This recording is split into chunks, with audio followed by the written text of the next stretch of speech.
I will be going to Abeokuta now with the governor of Ogun State, Governor Dapo Abiodun. And of course, what we saw a few days ago was Governor Abiodun riding on a CNG-powered bike. Who ever think that Governor Abiodun could ride a bike? I mean,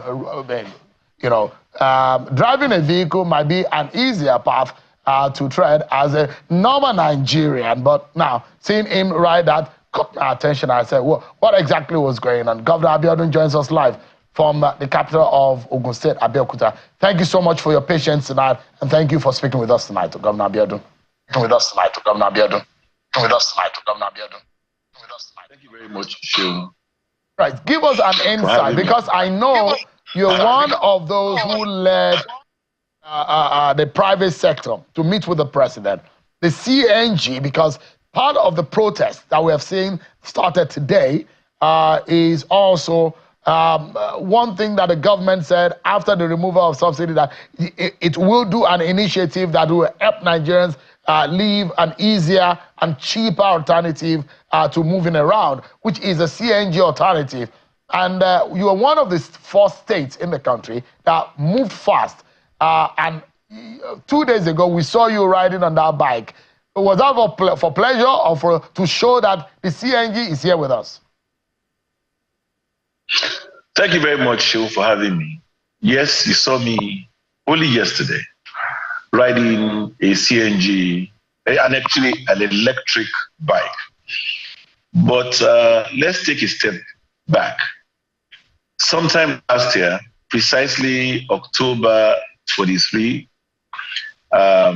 2023, we launched our CNG mass transit bus program, which was basically the launch of the conversion of all our state-owned buses, our Ashok Leyland buses, to be fueled with compressed natural gas. And she will let me admit that this was because we knew that President Bola Ahmed Tinubu was going to deregulate. And this was the posture that all the presidential candidates, when they were jostling and asking for votes, every single one of them had made up their minds to deregulate. So as the state government and as the responsible one, we had begun to forward looking in that direction. And we started that program, knowing fully well that as soon as that regulation becomes real, it would affect the cost of transportation of people, of goods, of services, and of food items. So what we did in October was to actualize and domesticate the Renewed Hope initiative to begin to cushion the effects of subsidy removal. That was our phase 1.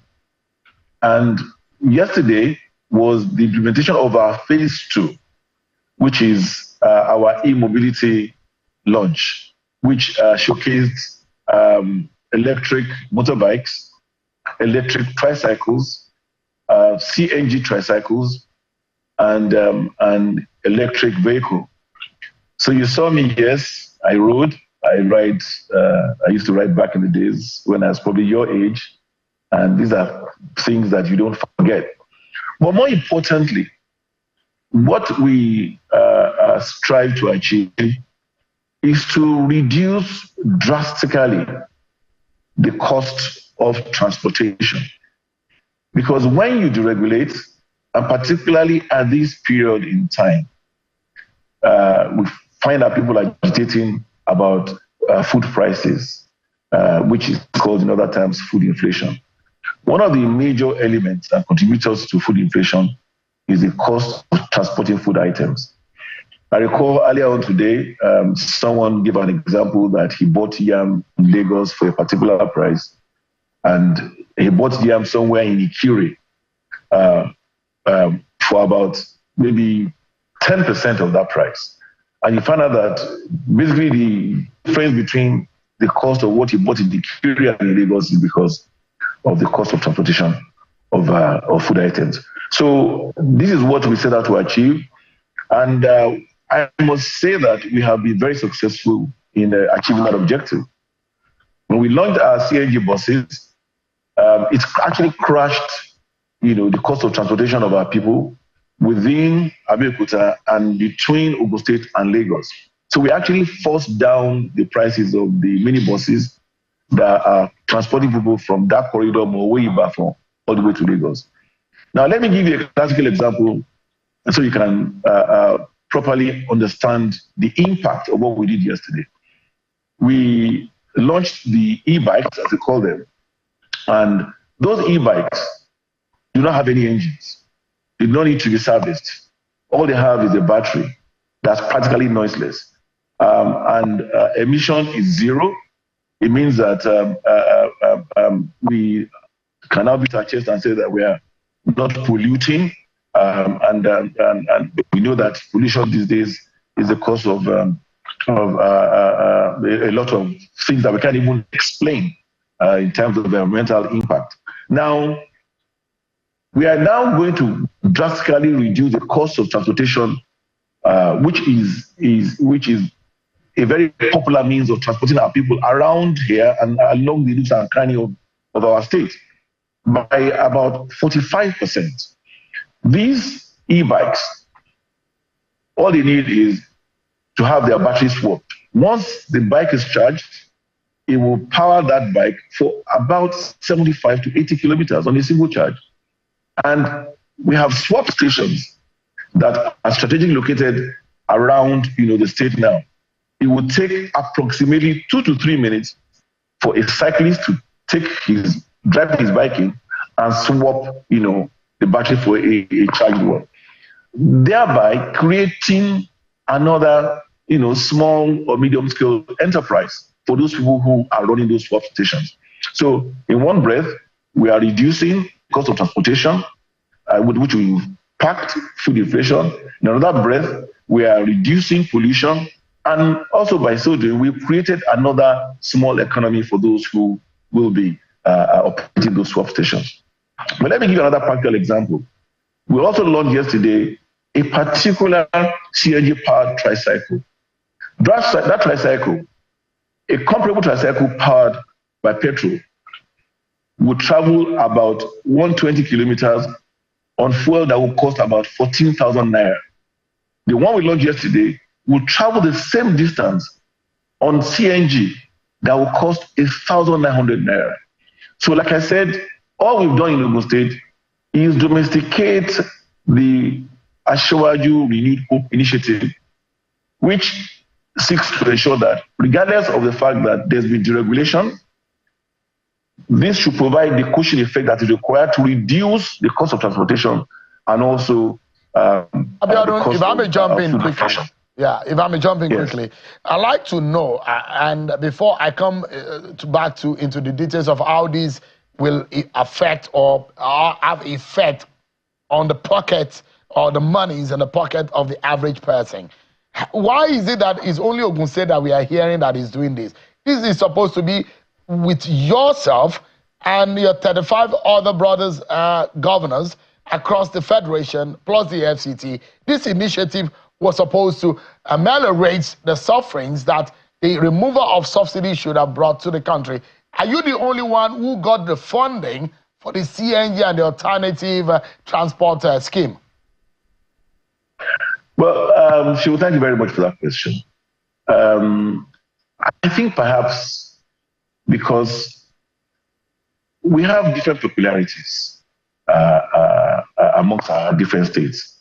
I am the gateway to the rest of the country. I am the closest state to the financial capital of Nigeria. I am the industrial capital of Nigeria. I also enjoy one advantage. I have an advantage of having a large amount of gas reticulation in my state. The WAPIL, the West African Gas Pipeline, passes through my state. The pipeline that goes all the way from Mori comes through my state and goes all the way to Obajana, to go to Ibeche. That's the cement factory in Ibeche. And that is what explains the proliferation of industries in my state, because we have gas and gas is used for power. So for me, I saw that as an advantage and I took advantage of that. it was not because there was any special funding. We have not been given any special funding by the federal government. Let me make that clear. It's just because the nature of my state, the size of my state, the proximity to Lagos, the fact that I'm a gateway state, I realized that it is important for me to, immediately cash in on this initiative and provide an alternative means of transportation that will cushion the effect of the regulation, which when Asiwaju came, rightly so, he said there was no reversal on this monster that was consuming almost 500 to 600 billion, naira a month, and that was as of then. I'm not sure. But Governor Abiodun, Governor Abiodun, as far back as what month is it? Sometimes about 2 months or a month ago, there were reports that the federal government was going to give about how much now? 10 billion naira to each state for the CNG buses for mass transit to reduce the transportation cost. Are you saying that that money has not been disbursed yet? This is about 2 months ago. The problem we have as Nigerians is that we're very impatient. From the announcement of a policy to the implementation of that policy takes a period of time. Now, in the case of this CNG initiative, there's actually a presidential CNG initiative team that has been working assiduously day and night to ensure that what we've done in Ogun State is replicated across the length and breadth of the country. But let me tell you some of the intricacies. The CNG kit is not like a COVID kit where you just buy. One cap doesn't fit all. Those kits are proprietary to type, make, and model of vehicles. So you just can't buy kits and send them to state and say, here is, 5,000 kits, just, begin to convert vehicles.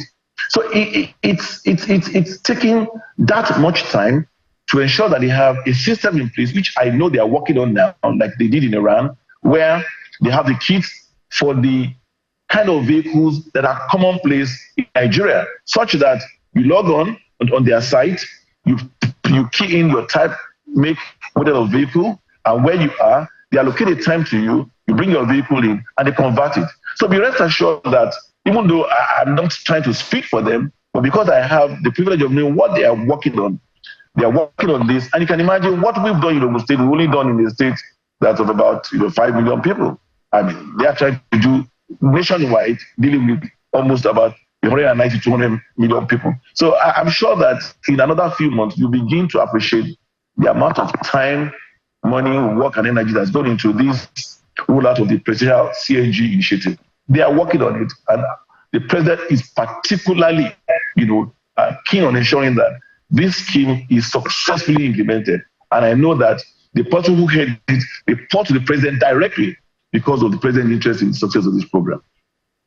So apart from the CNG buses, we understand that some transport organizations and unions are supposed to get some subsidies also with some CNG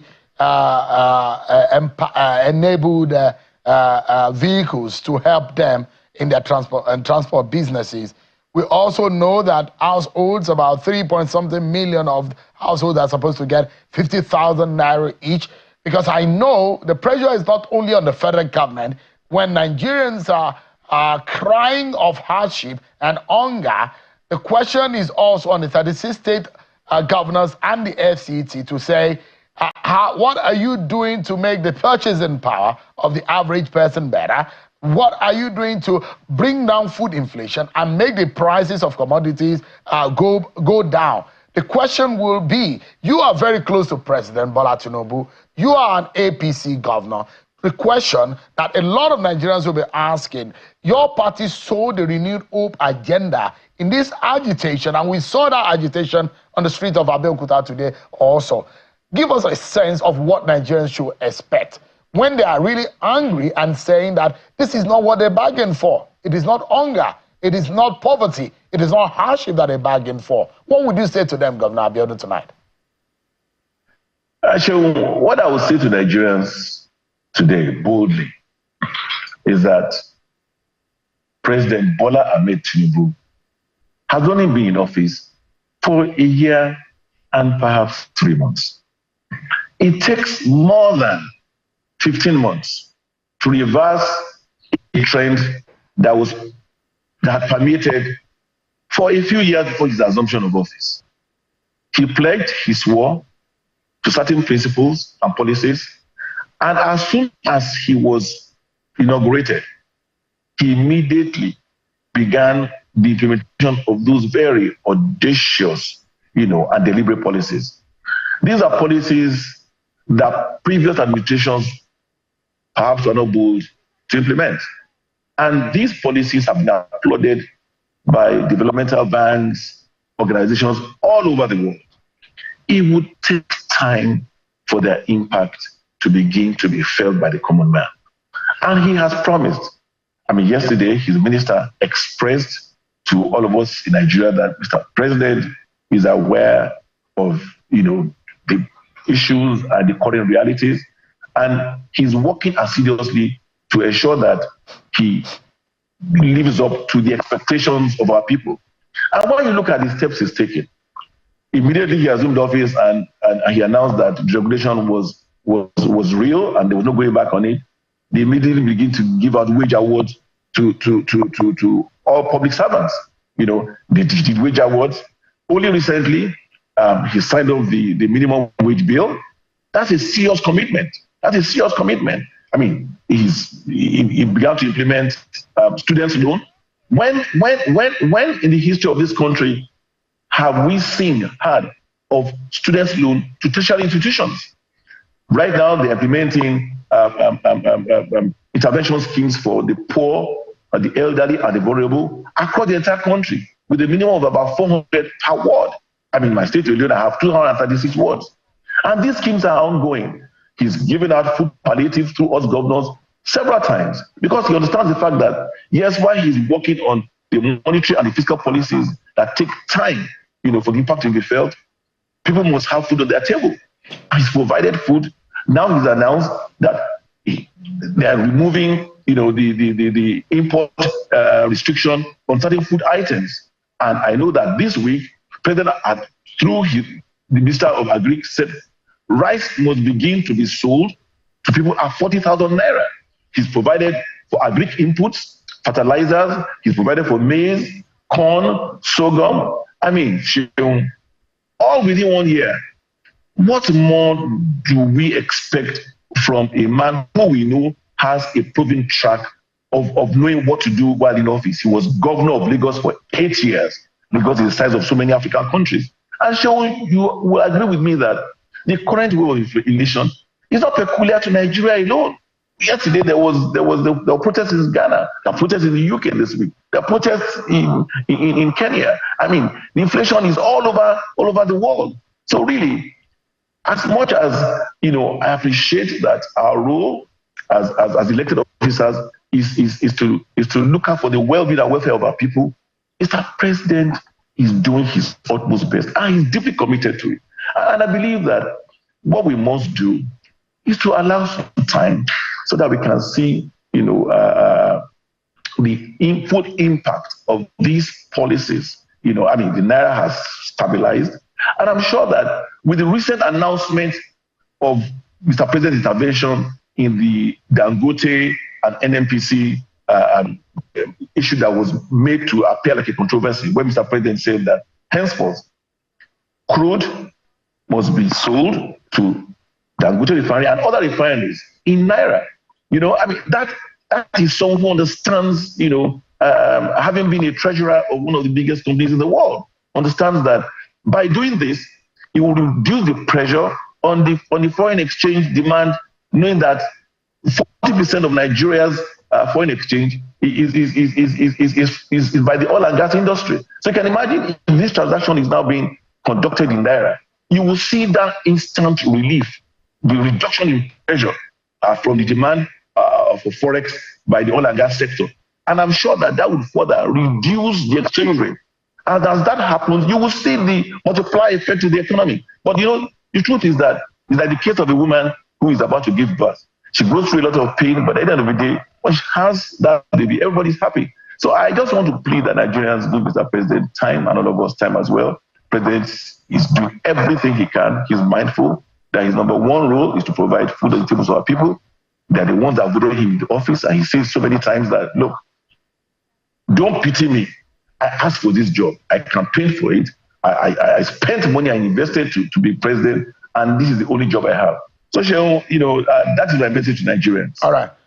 Just for a moment, Governor Abiodun, I'd like to let our viewers know that we're standing by. We do have our eyes set at the police headquarters here in Abuja, where we are expecting to be briefed by the Inspector General of Police, Kaode Egbetokun, to give an update on what has happened today. There are reports of casualty, reports of incidents, pockets of incidents across the nation where some of these protests are held, and we're looking. As soon as he enters the room, of course, we will be joining him. Of course, the coverage continues right here on the channel television, and we have more insight. Let's get back our concluding moments with Governor Abiodun.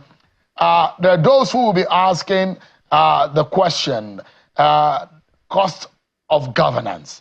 Maybe is one way to show Nigerians that the government is indeed hearing the agitation of the poor, and perhaps one way to show that the government is really listening. Is there anything that the government of the day is going to be doing in that respect?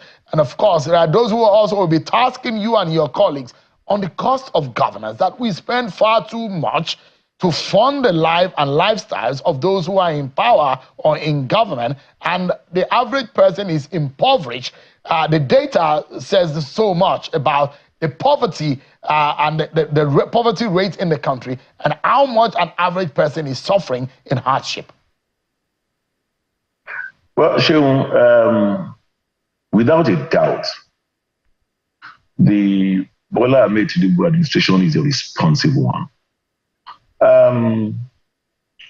This is the first time, and I'm glad that my brother SAN, who spoke with you earlier, Mr. Femi Falana, alluded to some things, even though I do not agree to most of the things he said today, but at least there's something I agree to, which is the fact that, without saying the word, that this government is a responsive one. This is the first time that there will be an impending protest or civil disobedience, and government would go all out to ensure that they engage with diverse groups, explain to them what government is doing, what government has done, and what government intends to do. And by so doing, using moral suasion without forcing anybody, different groups began to come out, dissociating themselves, from the protest. That clearly indicates and confirms that this administration is one that is responsive to the needs of their people. So, I don't think that I need to say any further than that. That everything, the voices, the cries of our people are being heard from the local governments to the state governments and of course to the central government. And we are all working together. Last week we met with Mr. President. We are all working together. We have National Economic Council meetings once a month, and all we discuss is the economy of the country, and we all sit down, we contribute. In the fullness of time, you will see that the change, the Nigeria of our dreams that we're all yearning for, is just, in the immediate horizon.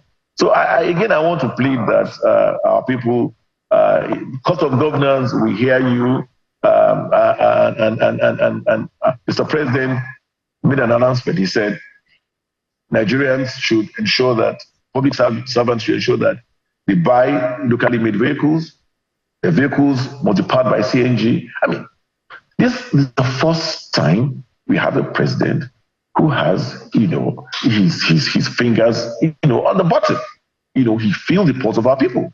So for a president to come out and say that I'm now mandating that all public officers must, drive Nigeria-made vehicles, and those vehicles will be powered by CNG. It is a very bold statement that itself will drive, the opportunities that are bound in the sector. People are now going to be investing, and I know different initiatives and incentives are provided for people that are going to be assembling And for example, yesterday, besides the fact that we launched our e-mobility, we also launched our gigafactory. What's a gigafactory? That's a factory that will begin to produce e-bikes, e-tricycles, and electric vehicles right here in Ogun State. And this has been made possible because of Mr. President's announcement. So, Sheung, again, this is a responsive government. I believe that all we ask for is for our people to appreciate that we hear them, we'll feel their pain, and in no time, some of the cushion that is being put in place will help in ameliorating their pain and suffering, and we'll all live to see Nigeria of our dreams in the very immediate future. Yeah, we need to close this conversation, Governor. But Bob, before we do that, just in 30 seconds, there are those who do not believe in the Bola Tinubu project. There are those who did not vote for Bola Tinubu and the APC. And whatever is going on today, they will say, it serves you right, all of those who supported the APC. We told you they cannot get the job done. What do you tell them? Because you are one of those who raised President Bola Tinubu's hand that is the best man for the job. What do you tell them tonight? Who are those who are watching and seeing people going to the street in hunger, agitation across the land? Just in 30 seconds, what would you be saying to them? So, majority of Nigerians voted for President Bola Tinubu. And majority of Nigerians... Governor, majority of Nigerians didn't vote for Bola Tinubu. The figures didn't say so, sir.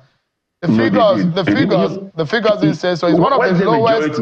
It's one of the lowest votes margin that we have seen in presidential election in years, sir. No, what I'm saying is he won the election. Yes, he won the election, yes, but the margin of victory compared to several other elections is one of the lowest that we have seen. It's a keenly contested election where we have three contenders share the votes largely. He majorly won that election, Shehu. And that says one thing. Those that wanted him to be president were far more than those that didn't want him to be president. The problem we have today is that Nigerians are sore losers. Rather than decide or accept the fact that if you want a regime change, wait till 2027. Don't begin to sponsor faceless, leaderless protests under the guise that you are dissatisfied. Yes, like I said, the current reality is not peculiar to Nigeria alone. What we are feeling here, in Ghana, there were protests in Ghana yesterday. There are protests in London today, in the UK. So what are we talking about, Shehu? So, like I said, the medicine for a headache is not to cut off the head. You know, we must all work together, join hands together, and speak to each other. Let us have a dialogue that is constructive, knowing that you have a responsive administration in place. All right. Thanks so much indeed, Governor Abiodun. Those kind of words are needed on a day like this because a lot of Nigerians, some of those who took to the street today, would like to hear words of assurance whether or not this government can be able to get the job done. Thank you so much indeed for your time tonight. Thank you very much, Shehu. But do let me know, maybe you can send me your address. I have a little gift for you. I have a helmet that I'm no longer using. You might want to use it next you are riding on that bike. Thank you so much. Thank you very much, Shehu. Thank you very much. I appreciate it. I'll send you my address. No problem. I'll send it to you. Thank you.